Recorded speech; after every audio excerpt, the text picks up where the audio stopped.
kwogera kukulaakulana ya mukono mukono tudiridde mu Katonda emyaka gino mukkirize abakulembeze tukyuse ku bukulembeze obukkiriza development eri elugazi katabayo mukono lugazi batwisaako amataala g'okuguudo n'okubanga bano abakulembeze abaliwo olutuuka bano nga bagamba bagala kola development nga beekalakaasa naye kakati ezo sente temanyi za nsolo zammwe ezo sente zammwe zezirina otukulaakulanya mubeere mulonde n'omubaka asobola okubanga aleeta enkulaakulana mumukono disitulikiti mukono erudde ng'erwaleetayo abakulembeze bawano bansobera buli mubaka ajja baagala kumulwana buli mubaka baagala kumulwana gwe baleeta omupya ate oyo aveewo era ne mukkiririza mubeera y'okubanga tuli awo mukulwana nakukeera si mulwanyi mwemujja kulaba ebyobuzibu emukolo ebigenda okukyuka nga mulwegumanikira lwansonga tugenda kulaba buli omu alina okwetaaya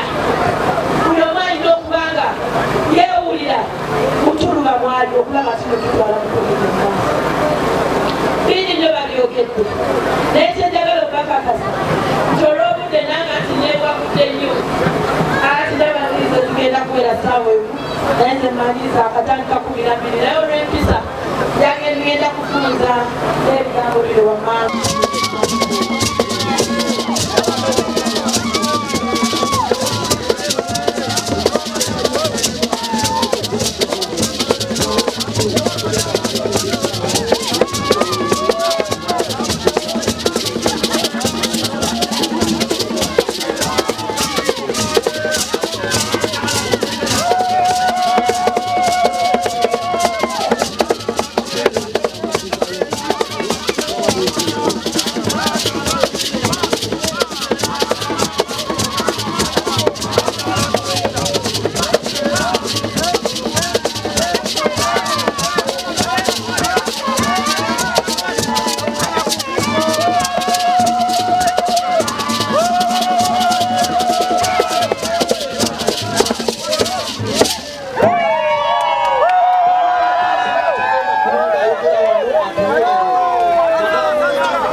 Okwansikanya ebigambo mu kalulu k'emikono beeyongedde era nga kuno tukutuusizzaako Anifa Nabukeera Luswata ng'ono naye agenda awanda ebigambo ng'ono alinayo n'abantu batambula nabo abagenda bawanda ebigambo by'omuliro era nga kubana tukutuusizzaako Saasira Yeko ng'ono yali Kanyama wa Nambooze nga mu kaseera kano ali mu kambi ya Nabukeera era nga bino ebigambo byagenda ategeeza abalonzi nga bwe buwulira.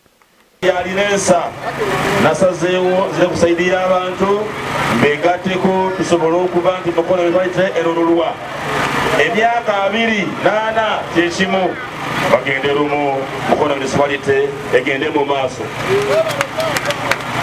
nzikiriza nga tugasa amaanyi gaffe abeeri basazeewo Dajembe Division mwe munasalawo 15 mezi esooka Kyagulanyi Ssentamu ye pulezidenti waffe mezi endako ey'okubiri omubaka Nabukeera akabonero mu Zindaalo nzayogera nammwe nzaakulira aba NUP abazirwanako mukono municipality naye ekyenjawulo era ekyewuunyisa eri gyenva nesimbyewo nga ndi ku mupiira ensonga lwaki nti kadi yaffe yalimu engwala okulemesa omutima omubi n'enfubitizi bakwata kadi gyenva ne bagiwa omwana eyajja okusoma ku UCU nga mazima tamanyi kyalo kyakigenda kukiikirira abantu tamanyi na bizibu by'abantu lwaki nti abakulembeze bawano basalawo wano bafuulewo eddwaniro yeno yesaawa tulonde obukulembeze obulinensa Mukama atuwadde omukyalo oyo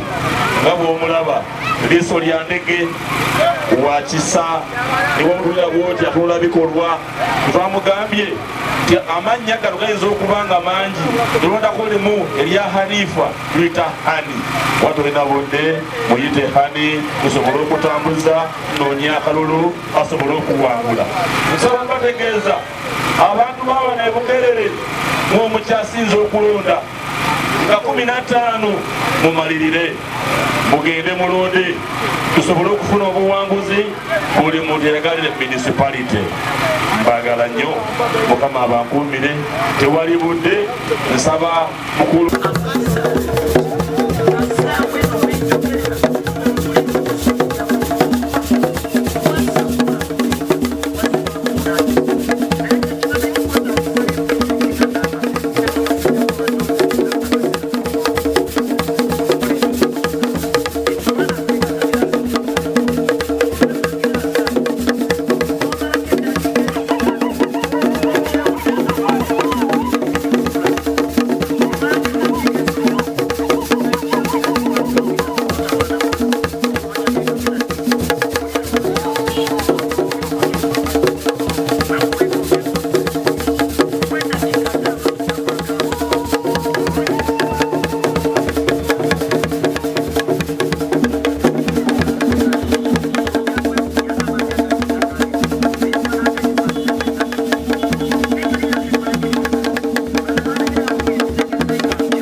Zambia namu ne Wamala ng'ono amanyikiddwa nnyo mu byobufuzi mu ggombolola y'e Goma ng'ono naye y'omu ku bakulira kampeyini ze naye nga alina ebigambo by'obusoga byagenda ayogera nga omuwulira bano bagezaako osagulira Nabukeera akalulu ye ng'omukyala Nabukeera mukyala wa Ssimbo wabula abantu balina mu nkambi ye be bano abagenda bawanda ebigambo by'omuliro nga w'omuwulira. Kakati tetulina bwe tuyinza Goma yajja na mundu ate nga tukyalina ono yajja n'akapapula katusooke tusikambule we yajja n'akapapula n'owe mundu alabire okwo agende. Omukulembeze Bobi Wine bwe yabadde ayita wano yatugambye temukkiriza omukulembeze yenna okubeesibako, yatugambye temukkiriza omukulembeze mukakaatikako nabwekityo bannamukono bwakitegedde bulungi bwe mumala okulonda Kyagulanyi ku mmeeza ey'okubiri tulonda Anifa Nabukeera yagenda okuba omununuzi genda kwogera ensonga zino ttaano n'amoozi abadde wano emyaka 20 naye kale bwe yali awaddeyo akajiiko agolole omukono. Tubadde n'omubaka amaze wano emyaka 4 kakati genda ennyanja gye tubadde tuyita ne basitula n'ebitanda bye mu ddwaliro ne babiteeka ku kkubo bayateekayo ebitanda 20 n'ateekayo n'ebifalisa 20 era nga biriko donated by Honorable Anifa Nabukeera. Bwe twabadde tuyita e Goma ne batulaga ebitanda 25 ne batulaga ebifalisa 25 nga nabyo giriko donated by Honorable Anifa Nabukeera. Kakati ow'ebikolwa gwe twagala tetukyayagala wa bigambo, ow'ebigambo agende tuleete ow'eki oluguudo luno nawoonale bwe twagala kuwabira oluguudo luno okuva ebukenera kugenda okutuuka ku Nakalere World Bank yatuwa biliyoni 5 abayinza okuzigakagatta amangu okwata buli biliyoni oba miliyoni 10 kitegeeza ze biliyoni 15 ze biliyoni 5 ze miliyoni 15 nga balina okukola oluguudo luno lugendeko drainage baluteekeko kaluvasi baluyiweko Malamu luyitibwe first class wano Malamu Road. Naye omubaka abadde wano ssente yazigabana n'abakozi ba gavumenti ne bazirya yakola bush clearing era tukutuma ng'ennaku z'omwezi 15 tetulina luguudo twagala luguudo lulala kubanga ensimbi zaffe bazirya ate ensimbi zaali zakola luguudo luno. Omubaka eyeekomana n'abakozi ba gavumenti ne babba nabbeeza palamenti nabbeeza okukola emirimu tetukyayinza kubeera naye kubanga kakatoyo afuuse nakyemalira ng'oli afuga eggwanga lino. Nabwekityo bwe tuba twetegula oli nono tumwetegule tugende mu Uganda empya nga bwe tugenda ne Mukono municipality empya tujja kugiyingira Mukono municipality nga tulina Anifa Nabukeera nga ye mubaka waayo. Kulembeze bakuno bamaze okuzisayinako emirundi 2 bano bwe baddukira eri ate omubaka yateekayo ekijinji ne beegatta ne poliisi ne banyigiriza nannyini omutuufu. Nabwekityo omubaka Anifa ng'omaze okutuuka mu palamenti abo bategeeze nti kakati n'abantu abagula ebyabwe bibaggyibwako nga n'omubaka yeekobaana n'ababibaggyako. Basebo ne bannyabo embeera ey'okusatu ensimbi z'abakyala n'abavubuka zonna ezijjudde mu bajeti si muno ate tebazifuna. Kakati twagala omubaka Nabukeera ogenda otunulire buli bajeti ey'Egoma ey'Emukono onoone ensimbi z'abakyala n'abavubuka ozibaleetere bazifune. Ensonga ey'okuna tukole omubaka Kalintalo tukole omubaka Ajoga bwe yagenze waye Seeka n'agenda Ajoga obusiraamu n'akunakuna yagambye nti kakati Seeka Kayiwa mwate yakulira faamu y'embizzi za Mwami Katumba Wamala n'ekigendererwa ekyokugezaako okujolomba omubaka nti kubanga musiraamu. Kakati namu abasiraamu munyiigeeko mulonde omusiraamu naffe tubakwatireko basebo ne bannyabo. Tukole omukulembeze eyeekomana yagamba tagenda kukkiriza mukulembeze yenna azaalwa mu kitundu. Nabwekityo y'engeri gye mulaba bwe yabadde alwana omubaka ono n'akwata tiketi gye yabadde alina ate n'agiwa Amaniya eyali wa NRM mukyala Luzindana kakati yalina eya Nuupu ate nga ye wa NRM. Era mumanyi bulungi bwe muba mubanja Kibuule abaana be yabuza Amaniya oyo yatambulanga ne Kibuule naye mu mubanja abawa abaana baffe gye bali.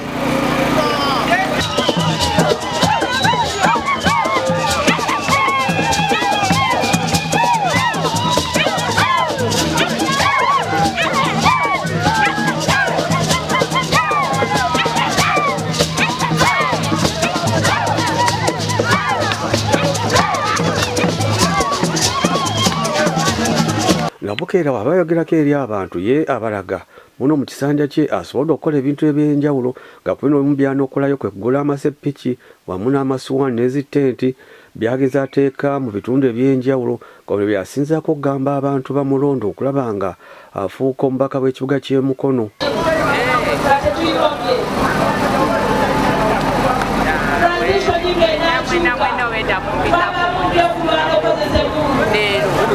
Waliwo kye bayita NDR ambeera ya kuteesa naye kati nazze kuteesa n'abalonzi bange okubategeeza azasobola okutuuka Mukono. Kyamazima ebbanga lyemaze mu Mukono, ebbanga lyemaze mu Mukono byenkoze byeyogerera mu bukulembeze bwa mubaka owa disitulikiti. Nze kyenasookera ddala kwe kwagala okutwala oba okukulembera abantu nga balamu. Kyoba olaba nasookera ddala kugula ambulensi. Ebiseera ebyo baali bakatulayiza nga bakatuwa sente z'emmotoka naye nga ne covid yali mungi nnyo ng'abakyala tebalina mbeera ebatwala mu ddwaliro nengamba kasooke ngula ambulensi. Negenda ku kakiiko aka gavumenti assurance.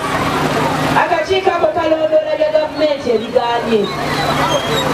Era akakiiko ako kanzibula amaaso okulaba nti nekyamazima ebyobulamu biri wansi nnyo tuli mabega.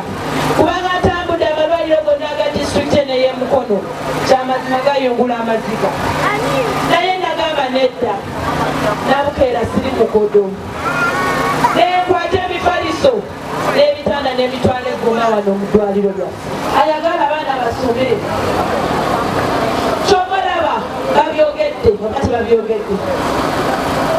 Mbadde mpa bursaries naye nga nzitwala mu disitulikiti eno yonna. Naye kati kyamazima bwe lwatuuse kati bursaries zonna ze mbadde nga Amerika tisigenda kuba wano. Abaana balina okusoma. Nakati wenjogerera nina bursaries ze bandeetedde. Omwezi wano nga January akatandika bwete atandika butandisi kwejanga ofune basari abaana basome munannondo oluvannyuma naye nga abaana bagenze kusoma.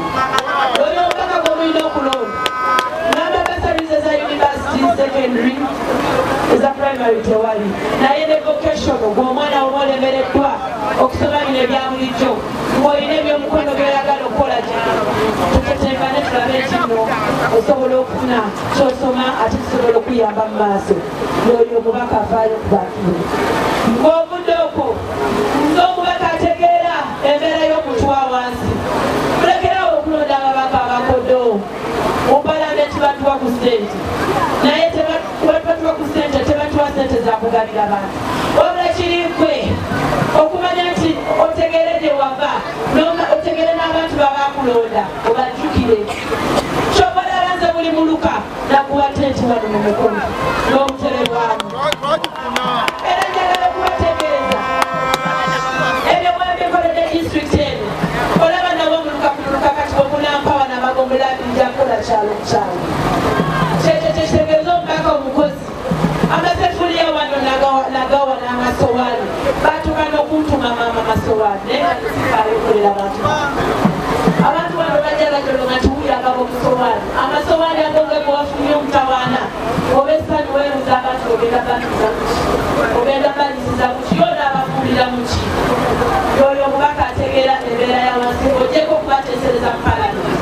Wadda mu kuteesa palamenti omwaka oguwedde ababaka bano Mukono tulina ababaka 5 naye nze nasinga okuteesa palamenti kiri ku asabire mu mawulire n'amawulire waliwo akimanyi bulungi kyala. Y'oyo omubaka akola ebyo bibiri gasobola okuteesa atasobola okudda mu bantu be. Y'omubaka asaanidde okukyusa Mukono municipality okugitwala ku ntikko. Ebyo nga bigyeko akabonero kange munalaba n'otambula n'akazindaalo. Egalo maanyi g'abantu n'akazindaalo kajja lwansonga y'abantu abalina emitinde emibi. Olwo birabira byebogeredde bino njogeddeko kutono byensekola bwe babiwulira nga mbikola bagamba omwana atuyiseeko. Kaakati kyepulezidenti oyo takola kwana n'abakulembeze ba Mukono tomuwakaala naye tugamba mutujjawo Museveni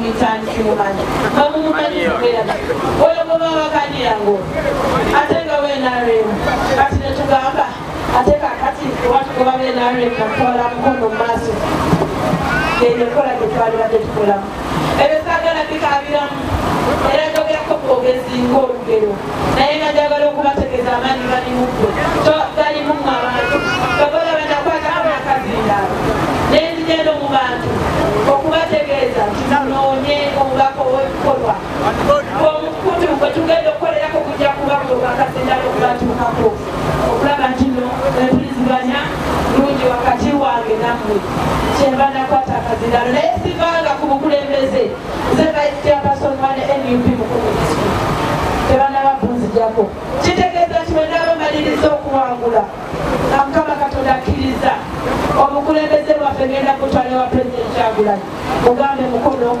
abantu basiimye tutwale ebibaaga mu maaso oyo mbaka ali wano mu maaso gammwe nandibadde nsobola okukwata obubonero bw'ebirira ebirala naye nategeera nti omuntu atuwanguza mu ggwanga lino okulitwala mu maaso yali Pulezidenti Kyagulanyi nalindiridde ekyanga nkuta omuti obanga nkutte obubonero obusigale ate nenyirira wali ne Pulezidenti naye katuwalire bwenyirira ne Pulezidenti kasobola kungula era amanya mumanya nti nno mweyuzako okutwala eggwanga lino maaso embeera gyezigidde nanjagala okubategeeza mwetaaga omubaka atuula ku bukiiko buno obutegerera abantu nga butegeera embeera ya wansi nze ntuula kakiiko akalala ka finance ako kabeereka misolo bamama mutegedde kunyowa pampa kakati musobola ogigula ku biyusi 5 omwana n'asiiba mu pampa kitegeeza emisolo gyo twagirwana nnyo